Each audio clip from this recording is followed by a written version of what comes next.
All team, give it everything you got. It's time to fangirl flail with Fangirls Going Rogue. Count me in. Never get between a Mandalorian and a weapons package. This is the way. News, discussion, and commentary from the female point of view. You call this a diplomatic solution? No, I call it aggressive negotiations. She's as important as he is. With your hosts, Tricia Barr and Sarah Woloski. Boy, am I glad to hear your voice. Strap in, because this is where the fun begins. I like the sound of that. Welcome, Yub Cubs, to Fangirls Going Rogue 2024! That's right, we're in our 11th year. I am Sarah Woloski from Skywalking through Neverland, and I could never, ever do this alone. Please welcome my co-host, my friend, and founder of FANgirl Blog, Tricia Barr. Hi, Sarah. It's been a nice little winter break, and then we were sort of like, well, I wonder if there'll be anything to talk about, and then Star Wars sort of just dumped it all in our lap the last couple of weeks, so here we are to share our opinions, our excitement about things to come Star Wars, because I know everybody's got stuff that we're sort of digesting, pondering, thinking about. That's true. And wow, it was such a nice break. And we kind of got out of the habit of recording. But then, yeah, like we were like, oh, we better schedule something before January's out. We scheduled it. And then all this news came in the past like 2 days. I'm happy, though, because that's sort of our happy place that we finally got. I know people had asked about when are we going to do a Zoom chat and what's going on. And then, you know, now we sort of know that things are happening and we can ramp up and be excited for, particularly, we just got the Bad Batch trailer, which debuted, and we're only a month away from the Bad Batch dropping on Disney Plus for February 21st. I mean, it's crazy. It was nothing, and now it's like, oh no, it's coming. It's everything. Yeah. And this is going to be for its final season. So they had planned for 3 seasons of The Bad Batch. And the whole season will debut with 3 episodes on February 21st. So that's exciting. And the full season will be a total of 15 episodes. But I found it interesting because we have an episode breakdown list, right, of when each of these is coming out. I found it interesting that some weeks we are going to get 2 episodes at once. So that the whole thing ends on May 1st. Star Wars month, May 1st. I know. So they're leaving off the 4th. I feel like this is one of those things where they told Dave Filoni that this is when he could start it on Disney Plus, and then he was like, okay, well, we have to make it work so that it ends, because that's kind of what always seems to happen with the Clone Wars. It ends at a certain time and there's something going to happen. So obviously we're all anticipating that it's happening this first week in May, which is Star Wars month. And so who knows where this could end. And we had talked about last season, it felt very like Empire Strikes Back or Attack of the Clones. We felt like it was the middle of this, the trilogy. It's just Star Wars to work that way. And there was very much this kind of sadness and darkness. And now we're going to see if there's some resolution for Omega, who's gone, and Crosshair, who had that amazing arc last season with those amazing episodes. He's now the Ice Vulture. And are they going to get out? Are they going to escape Mount Tantus? And what the heck is the Emperor up to? Yeah. And also, so the trailer was teasing some things to happen. And so let's talk about the trailer a little bit. And also the whole season 2 is basically about resolving some of these questions, like where is the Bad Batch going? But then the trailer also showed that there are some new creatures and also some familiar faces, not necessarily from the Bad Batch. So first of all, well, Wanda Sykes is from the Bad Batch. She plays Fee Genoa. And so she was in the trailer. And then we also saw, I was excited to see Fennec Shand, my girl, right? My Fox girl. I thought of you as soon as she popped up. Yeah, yay! And Cad Bane was like immediately shot after her. So that was fun. But we heard a voice in the trailer. We heard Nika Futterman's voice in that crazy, like spooky. I love her voice. And you knew that it was Asajj Ventress even before they showed her face on screen. And she has hair here, because normally we see her bald, but here she was in a totally different outfit. She had like this kind of punk rock short hair do with like shaved sides and like blonde hair, it looked like, on the top. It looks like I'm here to rescue you. When did you become the good guy? Don't insult me. Oh my gosh.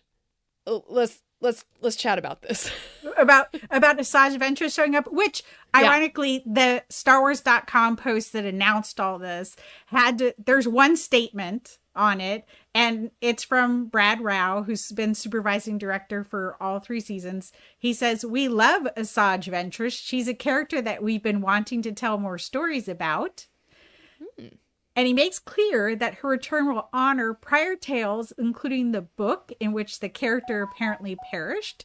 And we don't want to spoil anything, but we want fans to know that any new storytelling with Ventress, this is Brad Rao saying, will align with the events of Star Wars Dark Disciple, which was a book that was... Okay, so for people who don't know, Dark Disciple was an arc in the Clone Wars that didn't get made because it got canceled in the Disney buyout. And then they were looking for material, and it was 8 episodes. So there's 2 different arcs, and they were put together and made into this book. Now the first half of it was way more kind of designed, and the second half, where Asajj dies, is killed by Count Dooku, was a little less planned out, but ultimately she perished and was put into a pool in Dathomir, and it was very much intimated that there could potentially be a resurrection or rebirth in that book. Oh, yes. Okay. Also, we have to mention that Quinlan Vos and Asajj Ventress had a love story in this novel. It's a really, really fun novel, especially if you like, love stories.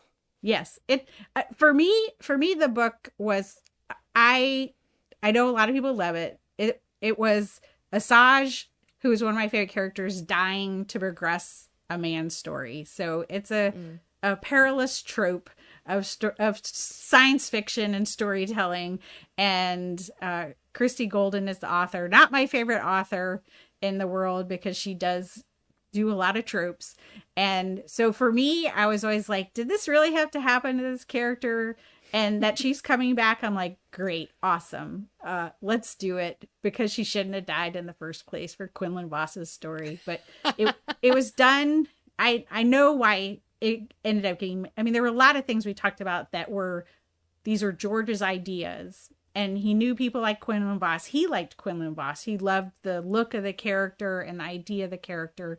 And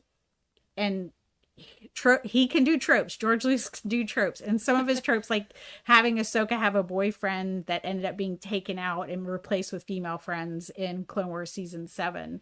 Like, I feel like that's the Dark Disciple story could have been shaken up a little bit and made a little less tropey.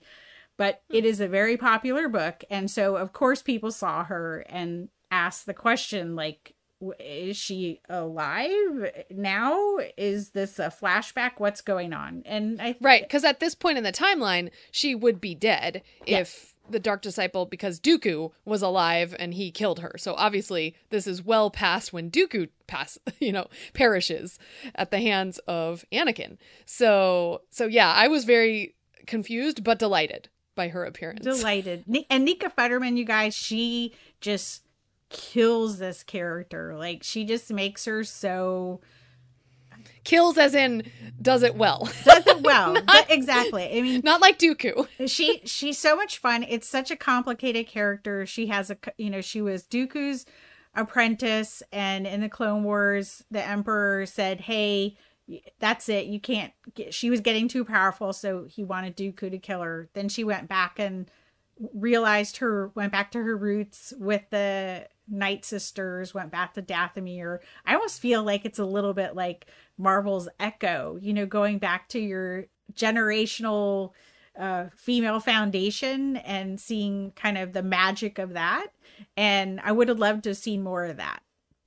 Okay, it's funny you liken her to a Marvel character because, and I can definitely see the Echo relationship now that you say it, but to me, and especially Nika Futterman's performance of her, she relishes being evil and bad, and it's much like Loki, who is the same, like Tom Hiddleston relishes, he just chews that scenery being Loki, just being evil and bad, but so fun about it, right? So I feel like she's got that same quality that you just love to watch. Yeah, I think that's a great way to compare it to.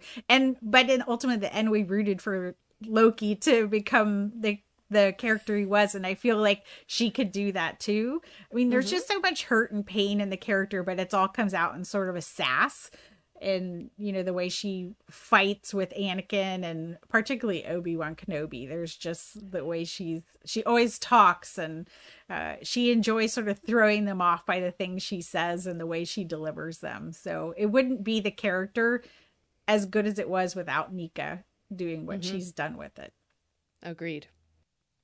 We were both salty about Tech dying because they did their job. They kept bringing more of him up, and so that he wasn't just this like one note secondary member of the Bad Batch. So when he died, it was like, oh, because we related kind of with his techiness and his his resilience and his ability to perceive things and explain them to people.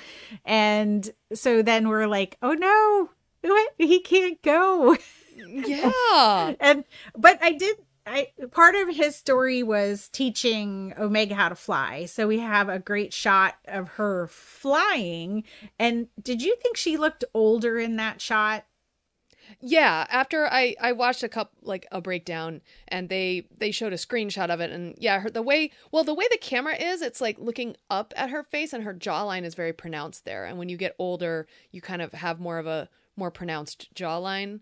So yeah, I can definitely see that. But there are shots of her in Tantus with her looking up, and the camera's like above her head. So it's kind of hard to tell if it's just a camera angle that's making that look older, or if she is actually progressing in age.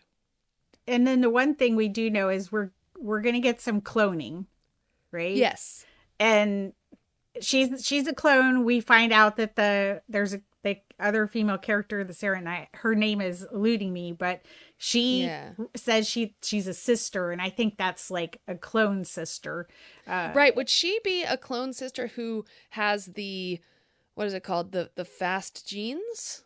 Well, I think that's what we kind of need to figure out. Okay. Yeah. Like how is it? And, then some people speculate that there's, possibility of, we're going to see how this ties into the sequel trilogy. There's also, Tantus is the cloning aspect of the storytelling goes all the way back to, as we know, heir to the Empire. Yeah. And so this goes back to this idea of Thrawn and things he's doing. We see the Emperor. I feel like they left a lot of stuff out of this trailer, though. We're getting really limited kind of perspective on who we're seeing and what's happening in it. So it's so hard to say. Obviously it's going to tie together somehow. It's just, there's so many different ways it could. And there's also another Heir to the Empire Easter egg. In one of the shots in the trailer, there's something that says like Wayland Industries stamped on it.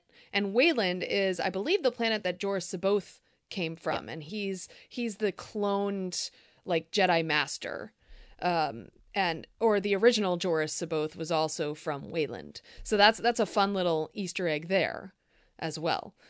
I don't know. But I do have to say, Tricia, that I hate Bad Batch. I hate it because they killed off my tech, and I'm upset. Well, maybe there's hope. Maybe there's hope that he's not gone. He fell and we didn't see a body. And, in true Darth Maul fashion, that doesn't mean you're gone, right? That's true. People have been run through with lightsabers and they're fine. Exactly. So I'm holding out hope. So if we don't get our tech back, then we'll be crushed. But I guess sometimes some characters really have to die. But did it have to be Tech is my question. That's Wrecker or Tech, I think, would really rip the heart out of people. Right? Wrecker for sure. Yeah, I know Wrecker. Definitely. And it's a little bit tricky because they interstitch some scenes from season 2 into this. Oh, because we saw Tech falling, and yes. I think there's a scene where you see Omega's bow, and I'm pretty sure that's a scene from season 2. Okay. Not that we won't see her again with it, because I feel like they're going to bring the gang back together to resolve whatever they need to resolve in the storyline. But there's a little bit of trickery, and I haven't done enough like looking clearly to see it. And I also know that Dave Filoni does things like switch lightsaber colors in trailers to fool people. So I don't try too hard with the trailers because he knows that we're looking at them for that stuff, and he will do stuff like that just to throw us off. Like, I feel like if Asajj Ventress is like magicked back to life, her eyes would be green, and they got rid of that in the trailer or something like that, Like, I could feel that she's happening. not like the stormtroopers in Ahsoka season 1. Like, she's like, I think she's live. In the trailer, she's normal, right? Yeah, she's normal. Yeah. And I also think that there might be a little trickery in how they're showing her, and it looks like she's facing off with the Bad Batch. I'm not sure that's true. And for people who don't have a lot of background in stuff, you remember that Quinlan Vos, who's the character that she was in love with, is mentioned briefly in the Obi-Wan Kenobi series as running the path. So she had sort of kind of found her way towards, I want to not say she's a Jedi, but more of like not a Sith. That's how I would describe it. But Quinlan was always a little bit, not a straight on Jedi. He kind of had some darker leanings too, which made them an interesting couple. So is she back hanging out with Quinlan as part of this path? That's also a resistance. And was she talking to Quinlan or... Yeah, it's true, because trailers can do that, can misdirect you very easily. I mean, it's potential that she's working with the Bad Batch. And, it's hard to say. So I'm not going to presume from what they present, because a lot of times they like to put things like that and make you assume one thing and there's something else happening in the story. So we're going to... I mean, I think we're definitely going to get a lot of surprises, particularly with it leading up to May the 1st. I think there'll be something that happens, and then we'll be like, okay, well, what are you going to tell us now? Right. Which Star Wars did this past couple of weeks, because they told us that they're also doing another movie that we didn't hear about at Celebration called The Mandalorian and Grogu. It's a really original title. I know people bitch about it, but you will have no question of what it's about. It's about the Mandalorian and Grogu. So yes. Before we get into that, I just want to add one last thing on the Bad Batch trailer. And that is, do you remember the lead up to the final season and the final last episodes of Star Wars Rebels? The whole trailer was one last lesson. Yep. And it was meaning for Ezra to learn one last lesson from Kanan before he passed away. Well, this trailer for Bad Batch is saying one last fight, which I feel is very, very succinct and very apropos for the Bad Batch, which is all about clones and fighting. And also the final episode is called The Cavalry Has Arrived. So there's going to be some kind of crazy battle. So whatever they're going to save. Yeah. Or fight against. And working on just George Lucas's sort of legacy of you know, he was telling a kind of a allegory for the Vietnam War at the time, and the Bad Batch did a really good job of just exploring the idea of being a veteran, and that the fight doesn't necessarily end when a quote war is over, because they're talking about the Clone War ending, and for them there's still a battle to be fought, and for them they're at this point, you know, last season 2, they were firing at their fellow brothers and they were using a lot of stun shots, but they're going to be firing against stormtroopers who have replaced them, and they're going to be shooting kill shots, right? It's no more stun shots. So we're back to really fighting again. Yeah. They've grown up. But, you know, the story's meant to make you think about those things, which was the intention of the original Star Wars. But so we have The Mandalorian and Grogu coming to movie theaters, which was sort of a shock, because who knew that was going to happen? Yeah, and this press release was probably the smallest press release I've ever seen, with the littlest amount of information. Basically, all we got is that the film will be directed by Jon Favreau and produced by Favreau, Kathleen Kennedy, and Dave Filoni, and that it will be going into production this year. And heard it from behind the scenes, possibly around May to June is when it might go into production. And so there was one quote by Favreau that says, "I have loved telling stories set in the rich world that George Lucas created. The prospect of bringing The Mandalorian and his apprentice Grogu to the big screen is extremely exciting." That's great, John. I feel like this was like, they literally like told whoever had to write this up, it was like, okay, this is what's happening. This is what you're writing. Call John, get a quote. Call Kathy, get a quote. And then put it up. Should we read Kathy's quote? Okay, she says, "Jon Favreau and Dave Filoni have ushered into Star Wars 2 new and beloved characters, and this new story is a perfect fit for the big screen." Yay! It is. Okay, so, but when I heard this news, I was very confused, because they didn't really outline stuff, and I thought it meant that Dave Filoni would no longer be directing his Star Wars film set in the Mandoverse. But I guess this is a new film that was added to the slate. Is that correct? Yeah, so my takeaway on this is, they also had the little bit at the end. Oh, by the way, Ahsoka season 2 is happening. Oh, and right. Okay. A lot at the end of that press release. So they also announced Ahsoka season 2. And I think people should take this literally for this is what's happening. They never announced Mandalorian season 4. Jon Favreau talked about writing scripts, but I think we should think of this like Kenobi the movie. They wrote a movie and they were into production and they changed course. And I think this press release is telling us exactly what's happening in that universe. We are getting a big screen film, and we are getting Ahsoka season 2. And the press release also makes a point of saying the slate from the announced at Celebration is still happening. Oh. Okay.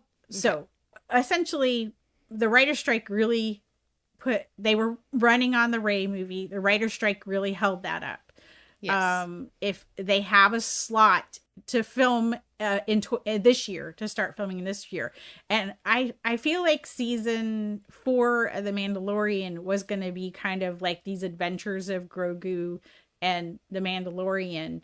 And a lot of people think they're going to film this sort of mini season and then make this be a finale. I think the film is going to be just, you come into the film, you sit down, you watch it. There's no have to see the beginning of a season, none of that. Okay, I kind of thought that. Yeah, if you think about the timeline, it's too much to do a television show and a movie, because they're going to have to take whatever that story he wanted to do and make it into a movie. And now I didn't put this link in it. There was another interview article that implied that Dave Filoni is also going to help writing this. So Jon Favreau is going to be the writer, but I think we're going to see a hard red line from Dave Filoni on it as well to make it. What does that mean? A hard means he's going to go through and make sure that the script works. Okay, good. And that it's nice and tidy. And Dave Filoni is actually a very good screenwriter. And he's I think he can fix it. Yeah. Mandalorian season 3, it kind of showed that Dave Filoni was distracted with Ahsoka. He didn't do much with Mandalorian season 3, and it suffered for it. I think it also suffered because I think they wanted to do more with Luke and Grogu, and they were told they couldn't do that. So I think there were a lot of things working against them, but definitely Dave was on Ahsoka, and he wasn't tightening up Jon Favreau's scripts. It suffered for it. But there were a lot of shows that suffered for it, in Marvel too as well, for just things that were happening in that space. And again, Jon Favreau has tremendous ideas. Like he's an idea factory, and it just needs someone to hone those into a story that works. And that was George Lucas. I mean, George Lucas was at his best when, he had Larry Kasdan and Irvin Kershner, people who could kind of channel him and he could channel them. Because if you look at read-throughs with discussions between Larry Kasdan and George Lucas, Larry Kasdan had some horrible ideas too, but he's really good script, and George would be like, I don't want to kill any more characters. Why do you want to kill characters? That's horrible. I wish I had left Obi-Wan Kenobi alive. It's just a trope, type thing. So there's a balance, and I think when they have their balance, it works better for sure. Definitely. I think we're still getting that movie from Dave Filoni, but there's something he wants to do with Ahsoka first. Okay, in season 2. And Thrawn, I'm sure, because Thrawn needs to develop as well. Absolutely. And Thrawn, now we just presumed he was going to Dathomir, and this is something from the Bad Batch. We presumed he's just showing up on Dathomir, but Asajj is around, so Dathomir is just not this potentially not this abandoned world. He might be flying into a place that has Asajj and other Night Sisters that she's found, or people maybe that she's just brought there. So we assumed he's just going to go to Dathomir and set out camp, but I'm not sure that's true anymore with this revelation. That's true. Wow. That's exciting to think about. It shakes some things up. Yeah, it does. I think Dave Filoni would be 2027 or 2028. 2027 is the 50th anniversary of Star Wars. So, all right. Well, we did also get another fun sketch from Dave, which kind of you can infer his his thought process from these sketches. And so what we have is the Mortis god statue that we see in the finale of Ahsoka, that Baylan is standing on. And it's the finger that's pointing. And you see Ahsoka standing on it. And who else would that be? That's Sabine. Sabine, okay. Yeah. And with the short hair. Going, so, oh no. Yeah, maybe they see what Baylan saw and they're following him and it's too late. Who knows? Ahsoka's going, there was this one time where Anakin and Obi-Wan and I went to this place and we met a guy who looks like this statue, and Sabine's going, okay. Yeah. Oh, and then Dave has written, the story continues. ...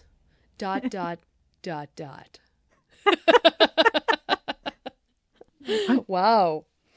So he is working on Ahsoka season 2. He is working on Ahsoka season 2. And I know people panicked when we didn't get an announcement. Ahsoka kind of suffered from being just like the Marvels did, of being in this time where nobody could talk about it. They couldn't hint at anything. They couldn't do, even negotiate for the story. So now here it is, and it looks like we're gonna go into this. The father, that statue goes right into deep into Star Wars mythology that George Lucas set out in the Clone Wars. So BJ Priester and I from FANgirl Blog, we did a really deep dive into the mythology and the meta of Mortis showing up in Ahsoka, and we did it before this came out. So it doesn't change anything we said. We said it's very foundational, and that it's them sort of, the Mortis arc is about the fall of the Jedi Order, and what Dave Filoni is telling with Ahsoka is about the rise of the Jedi Order. And I still think, I said this 2 years ago, that Dave Filoni wanted to tell that story of he's a little bit younger than me, but he's in between us, honestly. He's right between us. And so we grew up imagining what it would be like after the original trilogy. Yes. Like, how would we read the books and we imagined what it would be like to rebuild the Jedi Order. And I think there's a really compelling story there, family drama. So he hinted at Leia very strongly in Ahsoka. Like, we get 3PO and Leia, and we know Luke's already been in The Mandalorian. I think Luke and Leia are coming back. They're coming in and converging on whatever setting up in The Mandalorian Grogu. I think Luke will show back up in that movie, and I think Leia is going to be in this, and I think they're going to use them kind of like they're like Captain America and Tony Stark. I can see that. I'm getting chills just thinking about it. But they're instead of doing them as main characters initially, it's just because of the kind of the gravity of how the choices they made originally. They're going to sort of just go poop and put them at the end because we have so much understanding of them already. But that's my personal opinion of what we see happening. And Dave's movie, I think, is the beginning, and I think that's sort of what we should consider the Avengers, if we want to just kind of, it's not one-to-one, but if you want to think about it, that's the event movies, right? That they're building back to this being this like major event. So we could have Grogu, we could have the Mandalorian, we could have Ahsoka, we could have Luke, we could have Leia. And what's the story that's driving them forward? Well, we have Thrawn, we know he's there. So, it's not going to be I don't think it's going to be the Emperor. I think it's going to be a different challenge. But they're going to take us there, whatever it is. So I'm excited. Yeah. I'm ready. I'm ready too. And yeah, I mean, that Heir to the Empire again was like one of those books where I read it and my imagination just was completely fired up. Right. And that happened to many of us. So yeah. And we want to see Luke, Leia in their prime, and Han. Honestly. I feel like too, like potentially the Night Sisters could be sort of the Nograi of the story. You know, the people that were right. They were enslaved to the Empire. Enslaved and then they saw things differently. Yeah, Maybe. They were brainwashed into being enslaved to the Empire, basically. Oh, although I would love to see the Nograi. I mean, we got them in Rebels. We did. Right. We got one. We got Rook.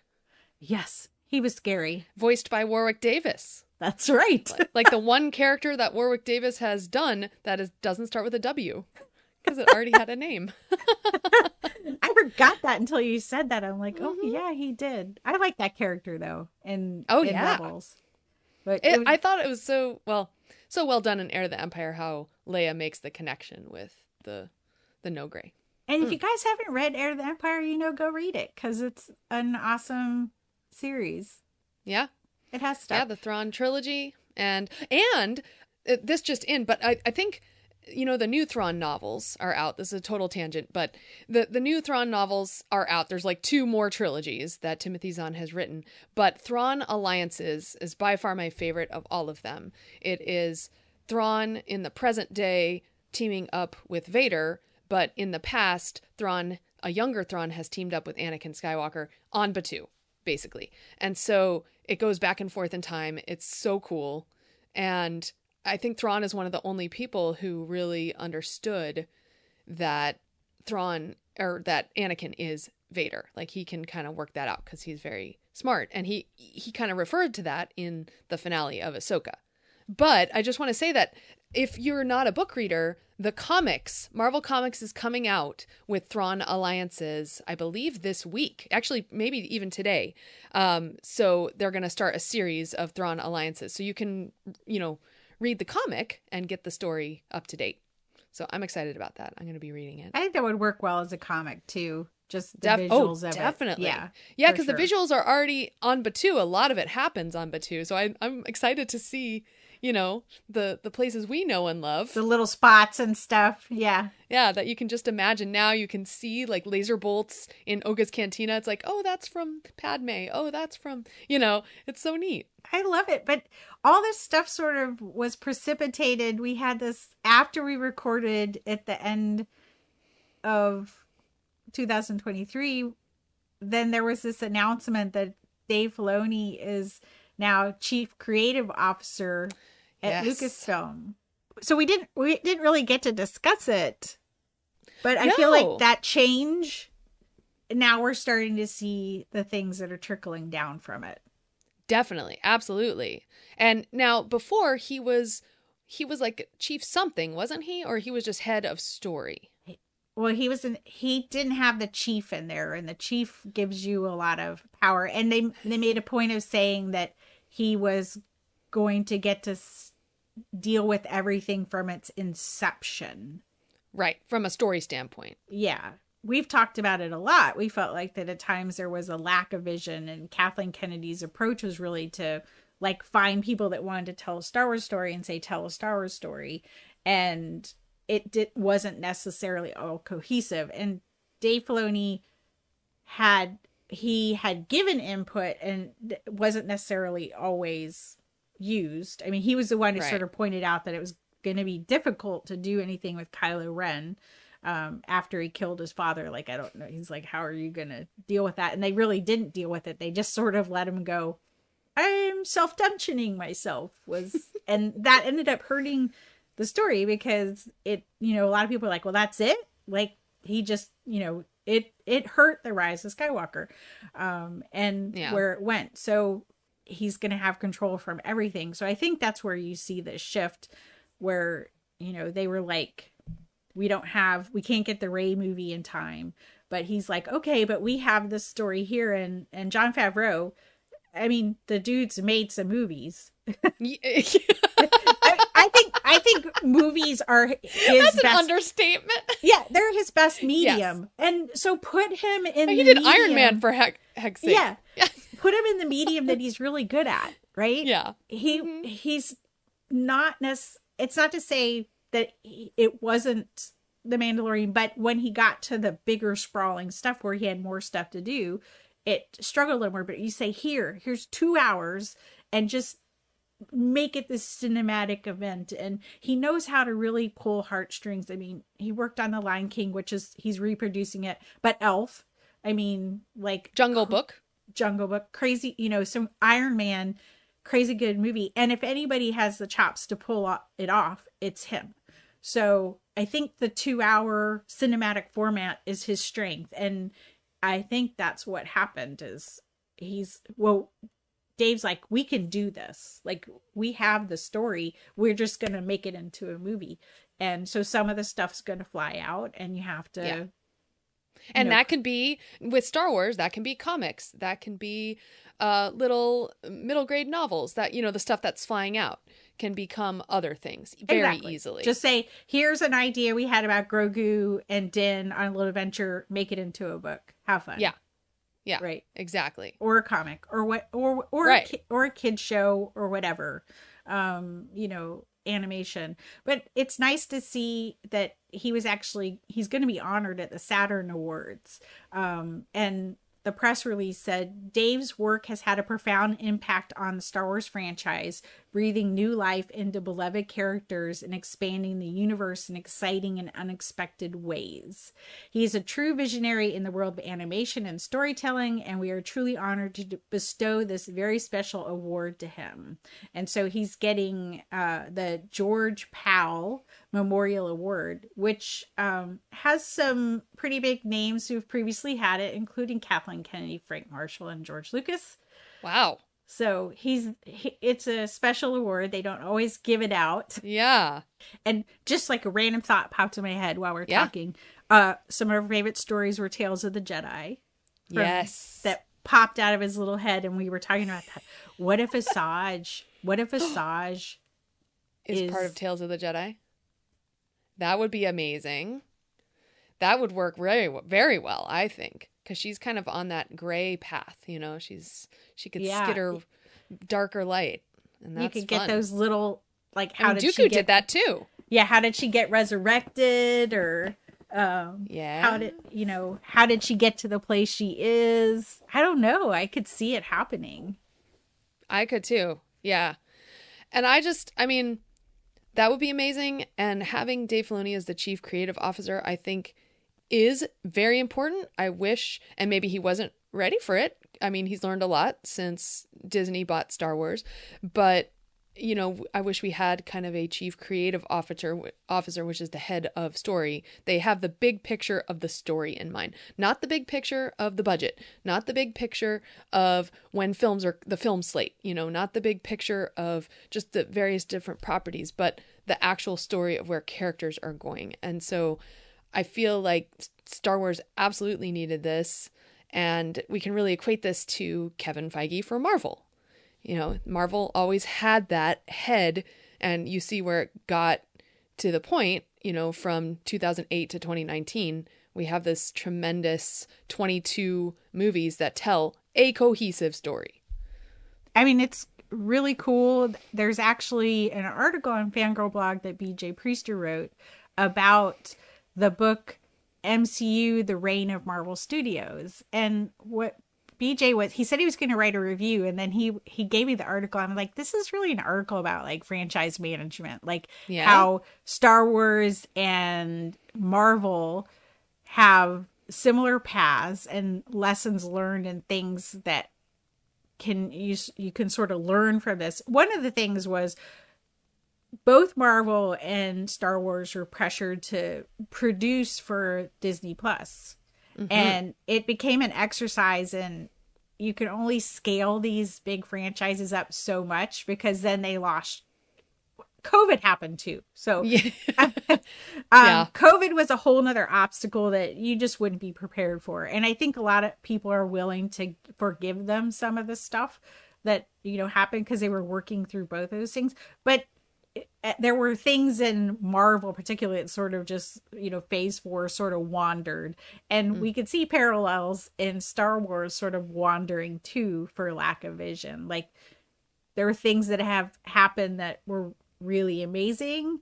And then there are things that feel like that they didn't think enough about them. And that happened to both franchises. So it's just part of getting bigger. You're going to realize what your limit is. And I think they both did. Yeah.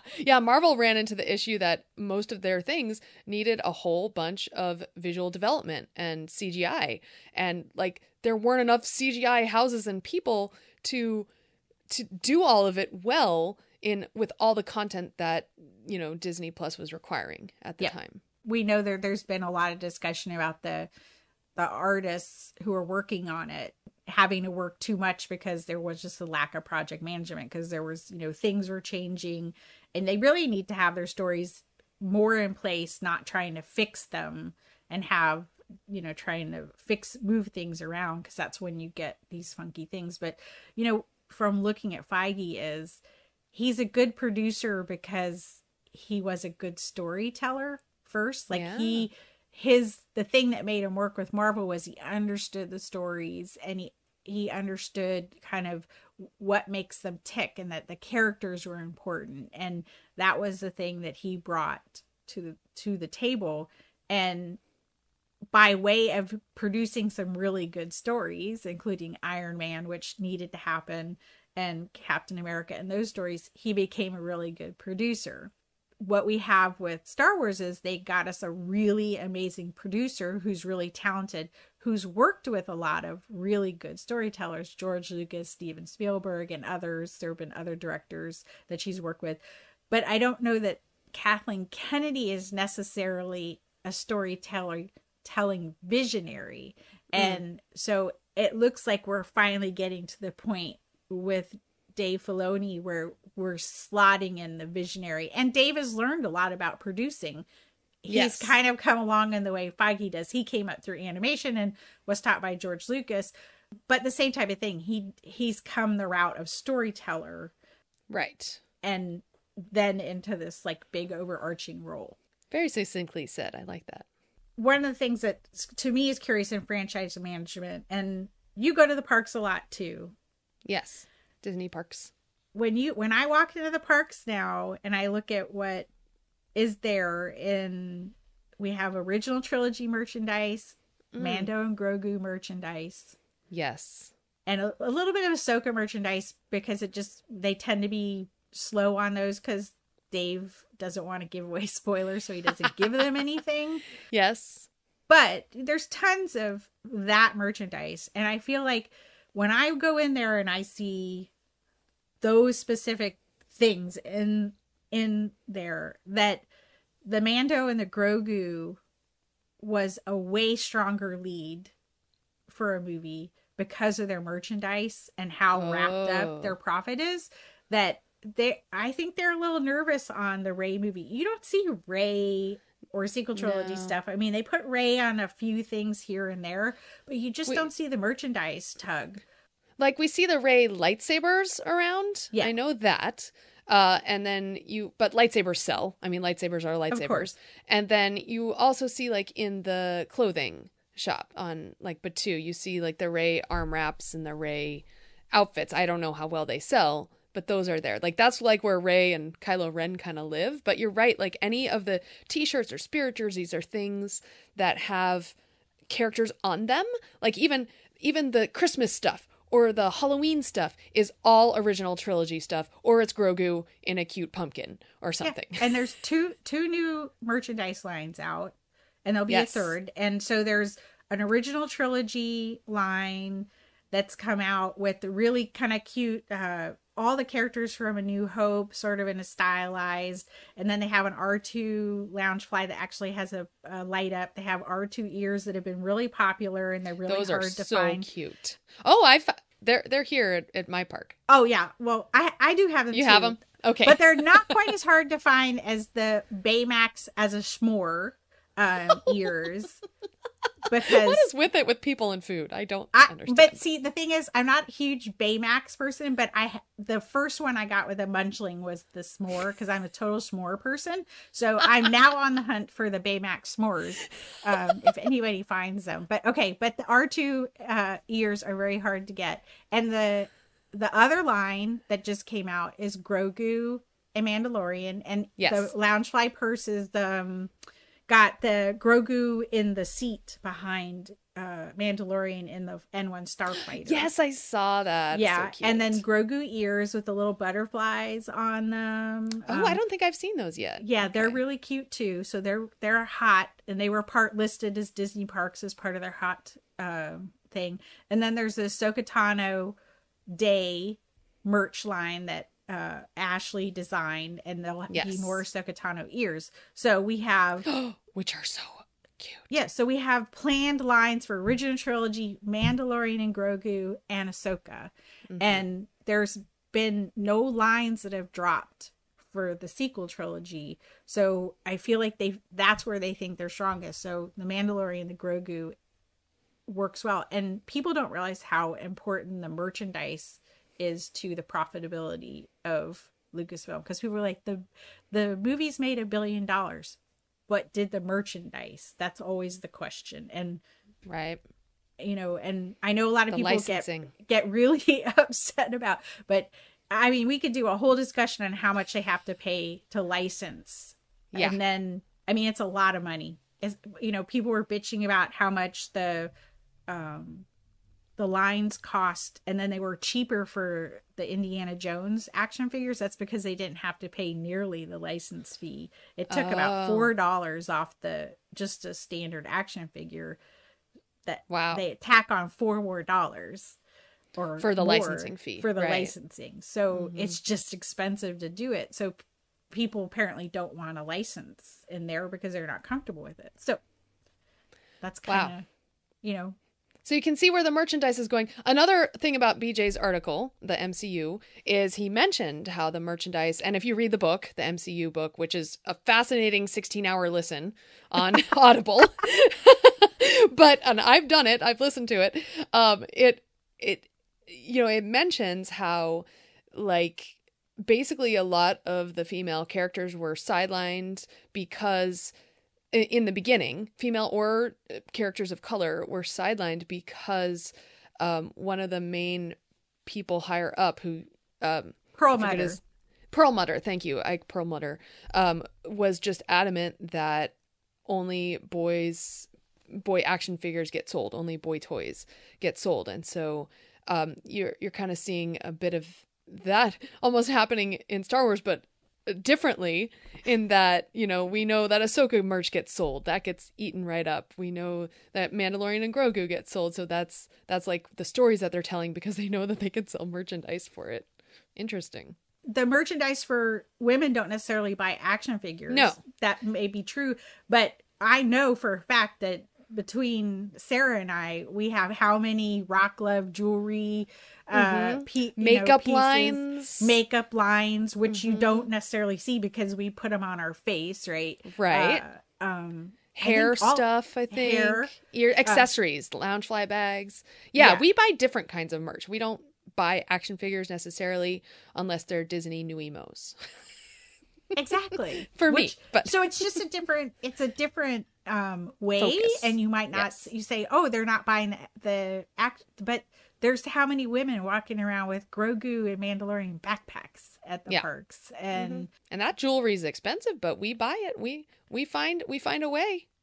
We're like, we want that Ahsoka ring. Sarah and I are like the armor ring. We're on it. We're the on armor backpack. We're two of us are like doing celebration, like on our phones. So it's just a different way of doing it. And Feige had to literally essentially say he was out if they didn't get Perlmutter out because and as soon as Perlmutter was gone, we got Black Panther, which broke box office records. We got Captain Black Widow. Marvel. Captain Marvel. There were a lot of things that happened. Us being these fans that have been around talking for 11 years and longer, just about being fans, to see that we're back at that discussion. It's not even a discussion. It's just a ridiculous, it's been out there that women don't want Star Wars or don't like it, or it's a boys franchise. Let's just not even consider that. As Drea Latamendi said in the NBC article about it, it's a nonsensical thing to say that women aren't part of Star Wars. So we've come a long way from the first Star Wars convention in 1987, where a woman asked him in a Q&A with George Lucas, and we have this on the Skywalking Through Neverland channel.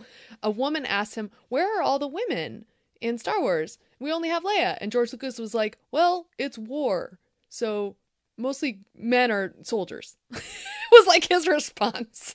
Well, I think he didn't think too hard about it because that was just what he did. And, it's taken a long time, and there's just been a lot of, silly nonsense about, what Star Wars, this Rey movie director, Sharmeen Obaid-Chinoy, said about making men comfortable, which is an old clip that has been dredged back up. I just want to She said making men uncomfortable. Uncomfortable. Yeah. That she, that's literally, if you want to talk about movies, that's the ones that are awarded for being best movie are about making people uncomfortable. I mean, which ones? One Flew Over the Cuckoo's Nest, The Godfather Part 2, The Deer Hunter, Silence of the Lambs. Well, that made women uncomfortable for sure. Schindler's List, Platoon, Unforgiven, American Beauty, Gladiator, Moonlight, 12 Years a Slave. They're all about being uncomfortable.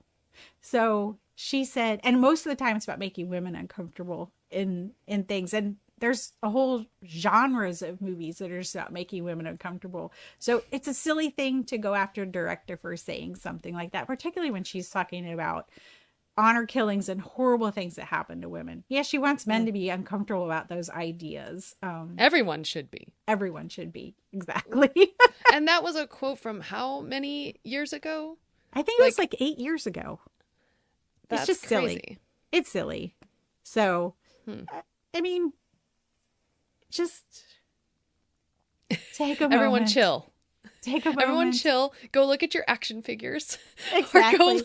Or your bag. Go or hug your Loungefly bag. Go hug your little plush. Your R2-D2 plush.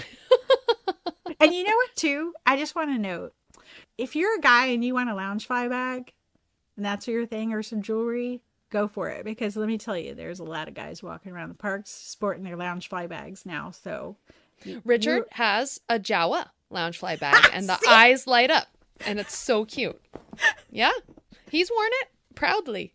So I don't want to say that just because you see a lot of women buying that you can't enjoy a Loungefly bag or an armor ring as well, because you're a guy, because, you know, it's true. It's for everybody. After all this discussion, we've discussed a lot. It's time for some fun, time for some levity. Are we ready? I'm ready. All right. So, Tricia, how have you Star Wars'd this past month? And everyone else can answer that. Whoever's listening, send us a message or comment. How have you Star Wars'd this past month? You go, Tricia. Well, you know this because I recorded a message for your dear sweetie pie, who has wanted to be the rebel spy. And I was at the Epcot Festival of the Arts, which is also belovedly known as Epcot Farts. Oh my God. Yes. And I was there to see the ladies from Frozen. They did the Broadway series. How fun. But I had time. So I wandered over to Hollywood Studios. Yeah, park hopped. And I said, I'm just going to get on Star Tours because that's what Star Wars fans do. So yes. I got on Star Tours' 10-minute wait and got on there. It's a bunch of single riders. And I was sitting next to the cutest little girl. And she said, Daddy, where are we going? He says, I think we're going to go to outer space. And I said, this kid is going to be picked for the Rebel Spy. You know how you know they're going to get picked for the Rebel Spy? Well, but she's 8. So yeah. Or however old she was. But I was thinking, the shirt I had on said, it had an expression on it that can be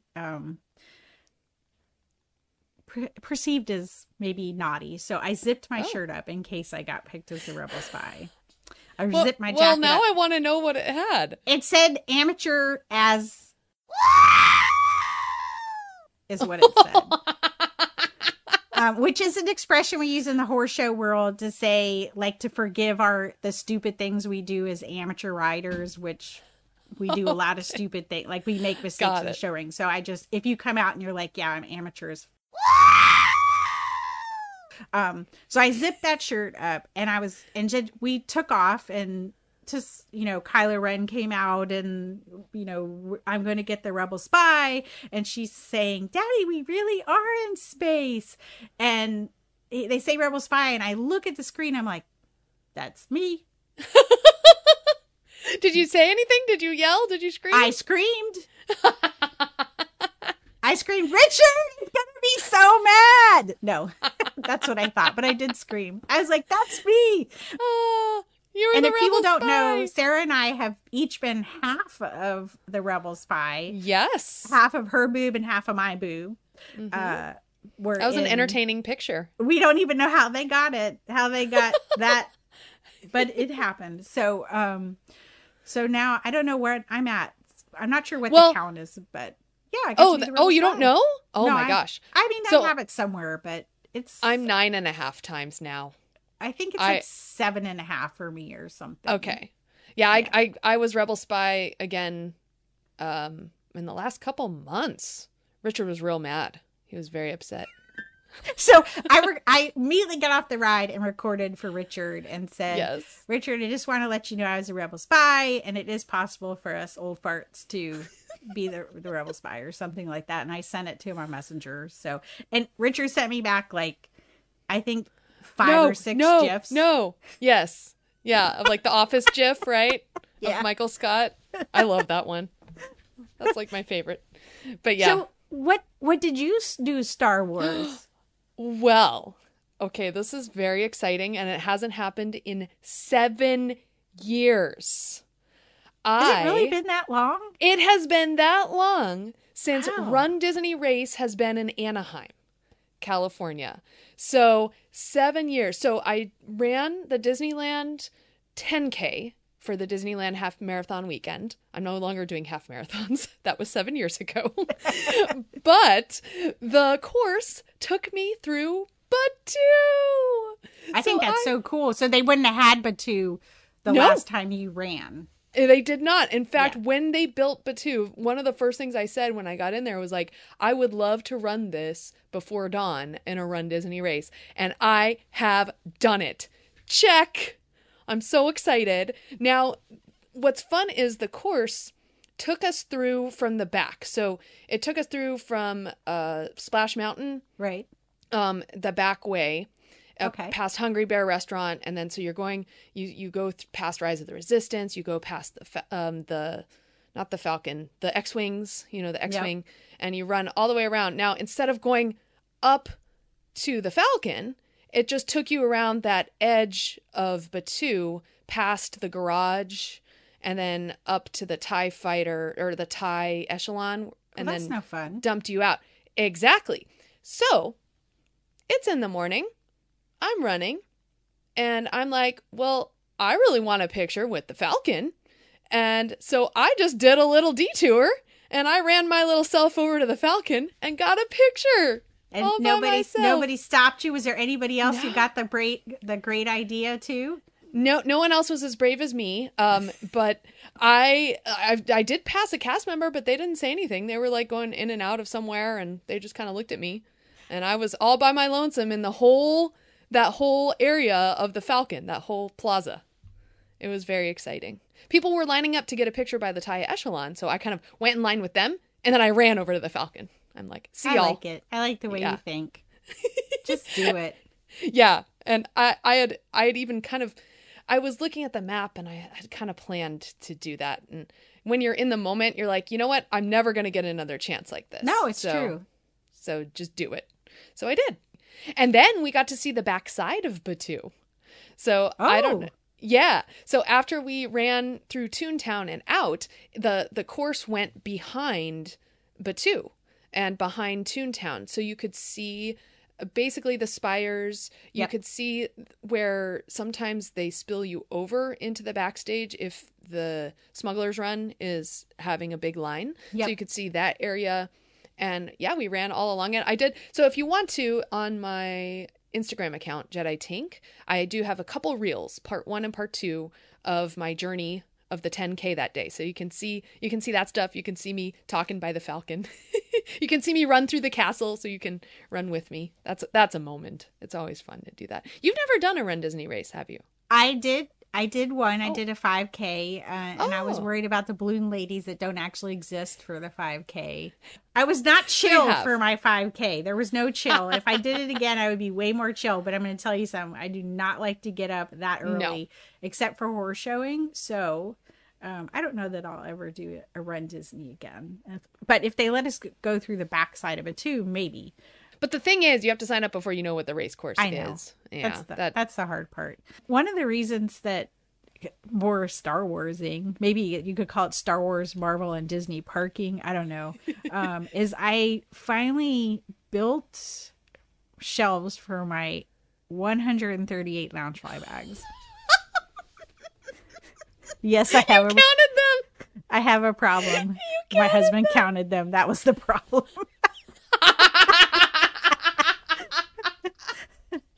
Oh, that's going in the outtake.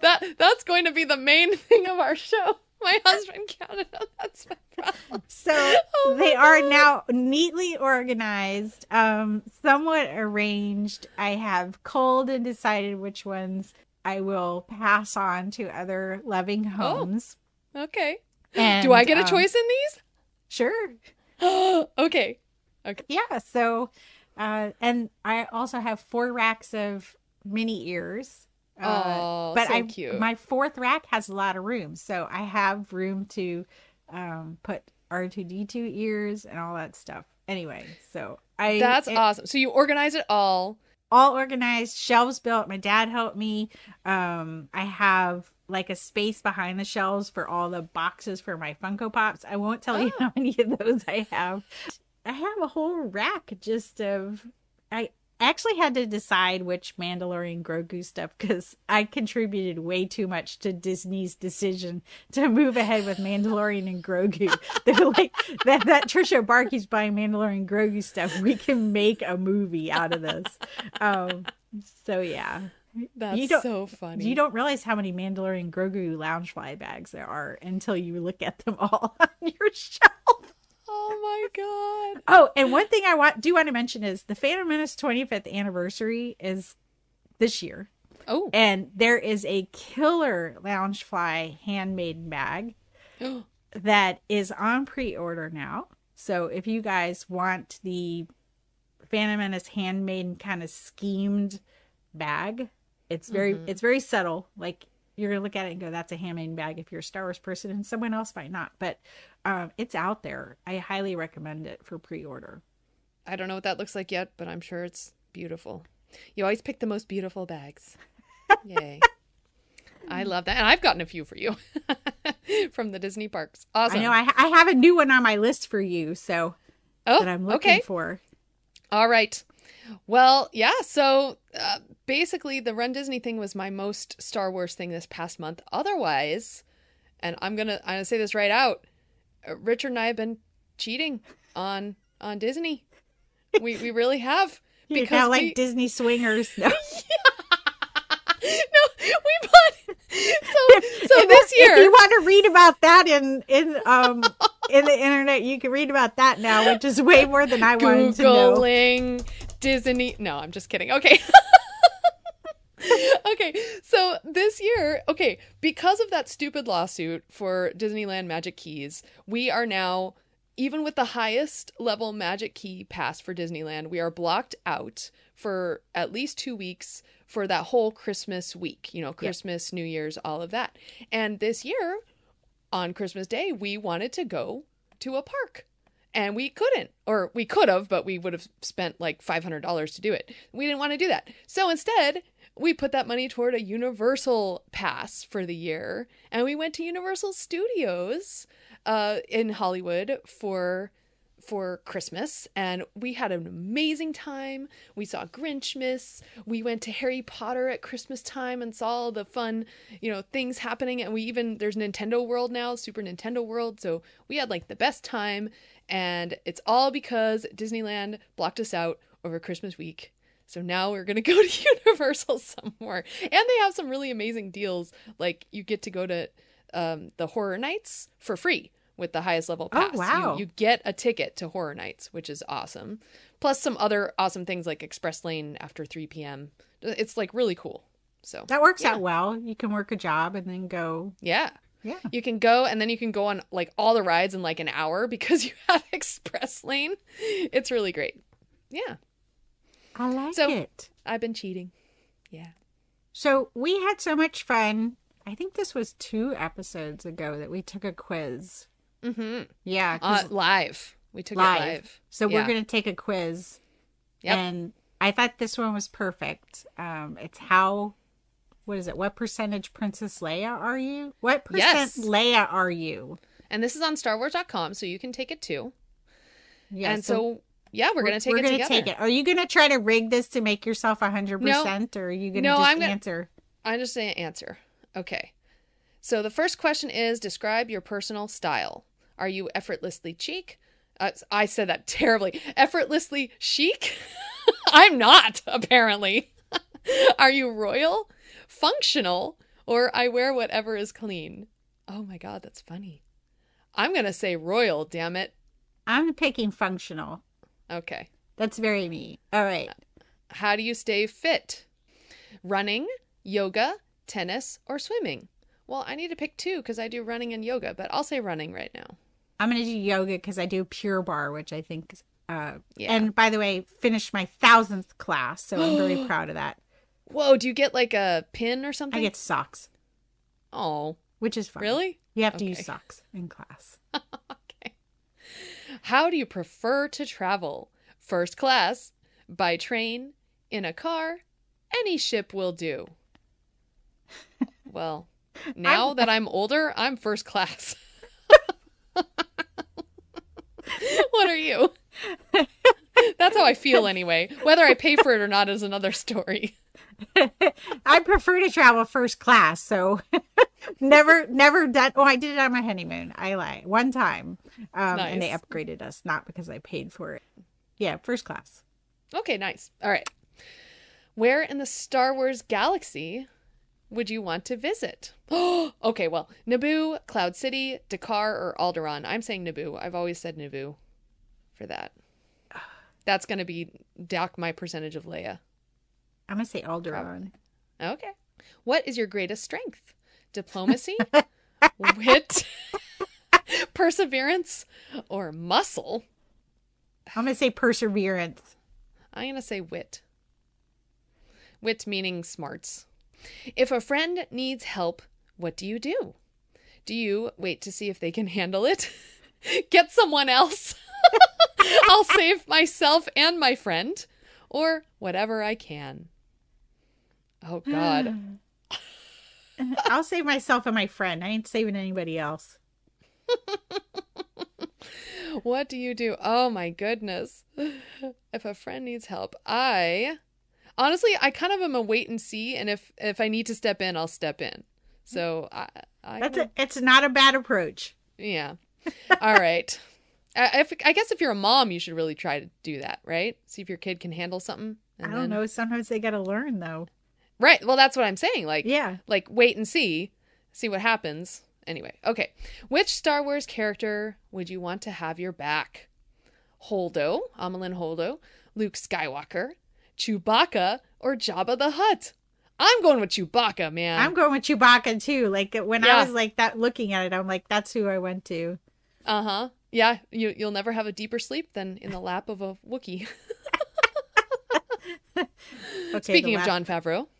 The last question. How do you feel about formalities? I love ceremonies. I understand my duties. I'll do anything to escape.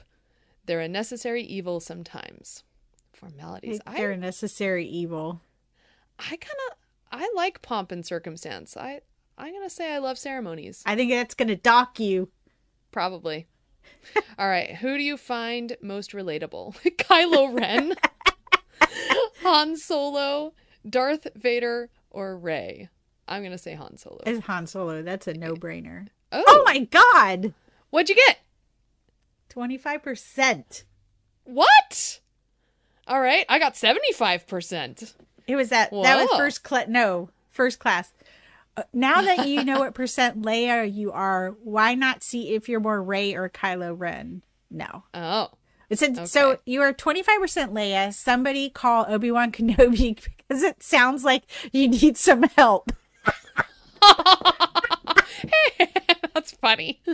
Mine says you are 75%. You love her. She knows. Aw. And you share many of the best qualities that make our royal rebel general. Aww. That's pretty good. Oh, that was fun. Wow. That's so cute. I love it. Yeah. Anyway, that was our fun thing for the night. And if you guys want to take your quiz and tell us what percent of Leia you are, we would want to love to hear from you. Yes. All right. Well, before we go, we want to congratulate Star Wars because it is award season. So first of all, we're going to name some awards that have happened that or related. So like Harrison Ford was just given a Lifetime Achievement Award at the Critics' Choice Awards. So congratulations, Harrison. Well deserved. Yes, his speech you can watch on YouTube. It's very heartfelt. And he ends it with like, I don't want to take any more of your time, so bye. It's very, very Harrison. Very Harrison. Yes. And Callista Flockhart was right there just beaming at him. It was very cute. Yeah, she has a new show coming out, and I'm really excited for it. Does she? What's it called? Feud? Okay. It's supposed to be like, the plug is, these are the Real Housewives before the Real Housewives is kind of what Oh, fun. Yeah. That's a good plug. Demi Moore is in it. Holy buckets. And it's set, I guess, in the 50s or something. So. Well, I love me a good drama. What is that called? That's in a different time. Yep. Historical drama. Historical. Thank you. There we go. That's the word. Let's see. Star Wars Visions nominated for 6 Annie Awards. And I feel like that, all those shorts were really strong. So none of the nominations shocked me. I think that they're, all amazing stories. So, some of my favorites. That's excellent. Star Wars Young Jedi Adventures, they win 2 Children's and Family Emmys. That's exciting. It's always cool to see them. There are so many nominations. One of the things that is, I think, special for a lot of people is the Costume Designers Guild has announced the nominations for the 26th Costume Designers Guild Awards.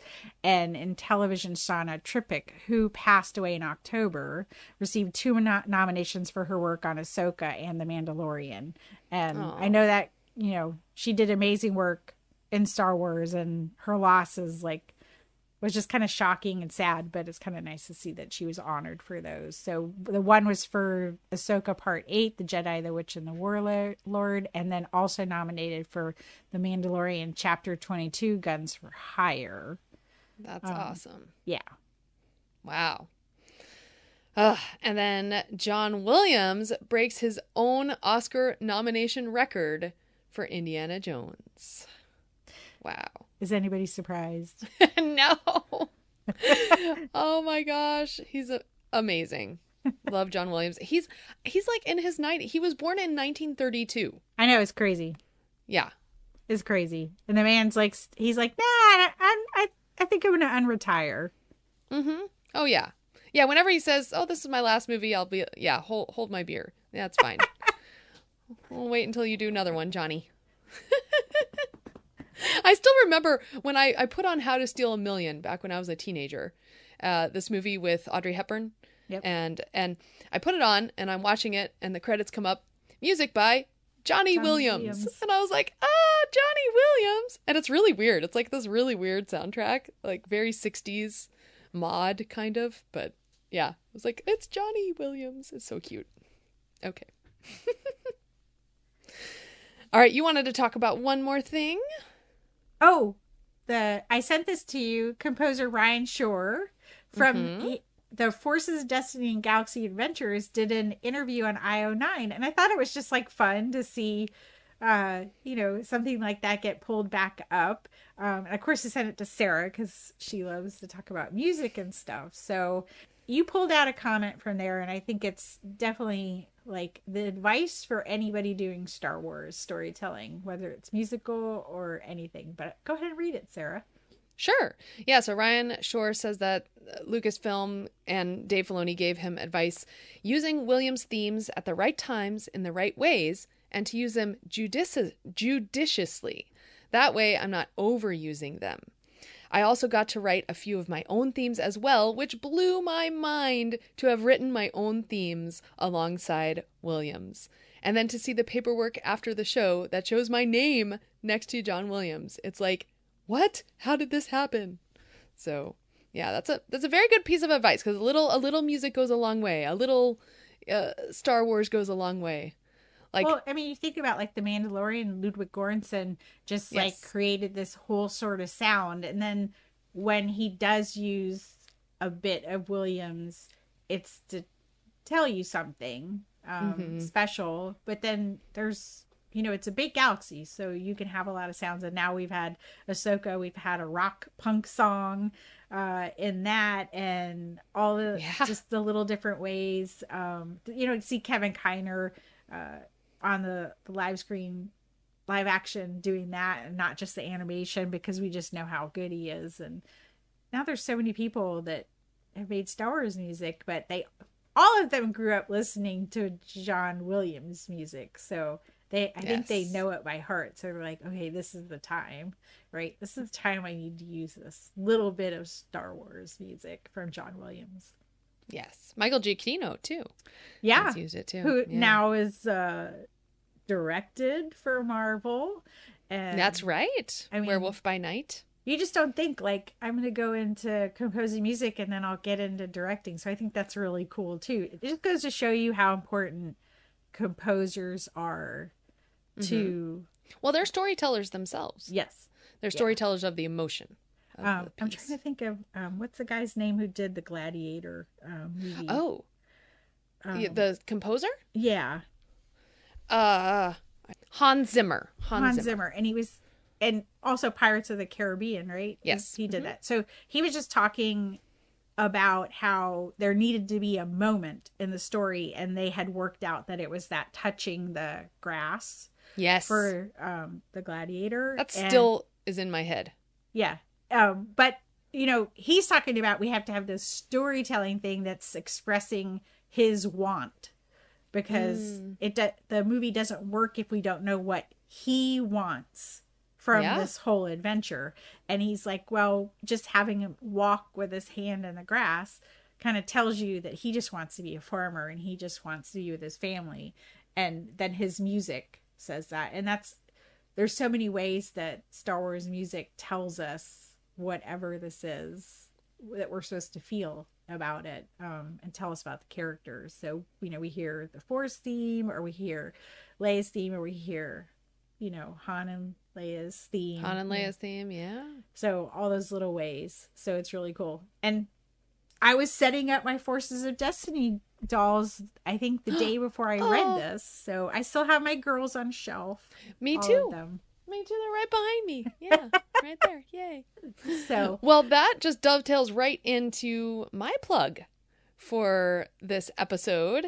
And Richard and I just spoke with Mike Matessino for like an hour and a half. It was this amazing interview. Now, if you don't know who he is, if you have the 1997 special edition booklet CDs of A New Hope, Star Wars, Empire, those ones that came out in 97, he writes the liner notes for those. And he also helped produce. He is a soundtrack and music engineer, mixer. He writes liner notes. He's worked on so many soundtracks, including those 97 special edition ones, Hook, The Sound of Music Super Deluxe Edition. And what he does is he works with the studios and with the people to find unreleased material that happened in these soundtracks. He works kind of with the composers or with the composer notes, and he digs up all this archival material, which he then puts on deluxe editions of soundtracks to movies that we all know and love. Like, I believe he's worked on Gladiator. He's worked on, it's amazing. And we had this amazing interview with him. It was basically 30 years in the making for me. And so definitely it's on episode 448 of Skywalking Through Neverland. Check it out. We learn he produces these soundtracks too. So he's not only working technically with the music, but he also has to get licenses, and the licensing itself is just so intriguing. Like he went on about it, but it was like fascinating. All this, what it takes to bring these soundtracks to life and to your ears. And oftentimes, like a documentary, when you go to a documentary, you don't know what you're getting until you put the footage together at the end. He finds different things, like the recent edition, the deluxe edition of the Hook soundtrack, which I got for Christmas. I love it. There's a whole extra CD of Hook was supposed to be a musical at first. So there's a whole extra CD of what Hook would have sounded like had it been a musical, because he put together a whole CD with all these footage that he found. And so it's like very intriguing. I love it. That's so cool. I didn't know that. Yeah. Yeah, I didn't know it either until I'm reading his liner notes and like listening to it. I'm like, oh my gosh, this song has words. Like nearly every song, every melody that John Williams wrote for Hook has words to it. That was Spielberg, right? Who did Hook? Yep, that was Spielberg. So that's why he wanted to do West Side Story, because he really did want to do a musical at some point. So it eventually got there. Well, that makes sense. Yeah. Yeah. Yeah. And I heard you also had BJ Priester on to give you a little lawyering discussion. Yes, advice and experience. Luckily, he didn't charge us for his service. But 2024, January 1st, was when Mickey Mouse, the Steamboat Willie version and mini, became public domain. And so on episode 447 of Skywalking Through Neverland, we talked with BJ all about the ins and outs of this public domain thing and trademarks versus copyright and what all that means. And it was fascinating as well. So some heady discussions on the latest Skywalking Through Neverland episodes. It's not as simple. It's like not everything's coming to the public domain, but it's a fascinating thing to think about, because a lot of the things that Disney was successful with came from the public domain. There's going to be lawyers that make good money understanding this. Yes. And then I had mentioned before, Hyperspace Theories. We have the meta of mythology in Star Wars Ahsoka, expanding on the Clone Wars Mortis arc, if you want to check that out. It is like a 2-hour discussion, but it's good. We define what meta means. We define what mythology means, allegory.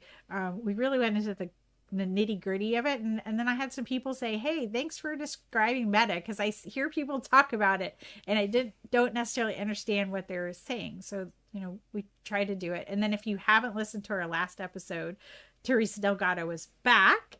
And we did a show with her to celebrate 10 years. So now that we're old farts in podcasting, if you didn't get to listen to it, it was fun. We had a lot of fun doing it. Yes, definitely. All right. Woo. Well, before we leave, we have to discuss our Zoom chats coming back. Oh my gosh. Because we actually now know when things are happening. Yeah. So I know what if, which I would love to talk about at some point, and Echo, but they came out during the holidays. So we are going to give people an opportunity to talk about those and celebrate my birthday. Yay! On February 5th. It's coming soon. Coming soon. So regular time. So we'll be back on Mondays at usually 8 p.m. unless otherwise notified. And then we'll start back up after the Bad Batch airs. And it'll probably be something similar to every other week, or depending on if we have schedule things, Sarah and I will let people know. We always shout it out there, but starting Monday, February 5th, we will be talking about What If and Echo, and then after the Bad Batch. And everyone bring your drinks / your cake. Oh yeah, we're birthday. definitely. I think I'm gonna say it's a margarita party. Margarita party. I love What If. Let's do it. Oh, this second season was so much better than the first. It's so much more cohesive too. Loved it. Yeah. Well, come on. After the second episode, I was like, "Whoa, this stuff is so fun!" Yeah. Awesome. Okay. Well, I love that. I look forward to that. In between shows, you can visit us over at fangirlsgoingrogue.com. You can also find us on social media. We are at FG Going Rogue. Tricia is at Fangirl Cantina, and I am at Jedi Tink. You can send us an email, contact@fangirlsgoingrogue.com. Or you can find us on Facebook. Just search Fangirls Going Rogue, and you can request to join the group or like the page. And please go to Apple Podcasts or wherever you listen to podcasts and leave a positive 5-star review. We need your reviews so more people can find us. And on top of reviews, share us with a friend. Perfect. So until next time, how did you, Star Wars? And do. Yum.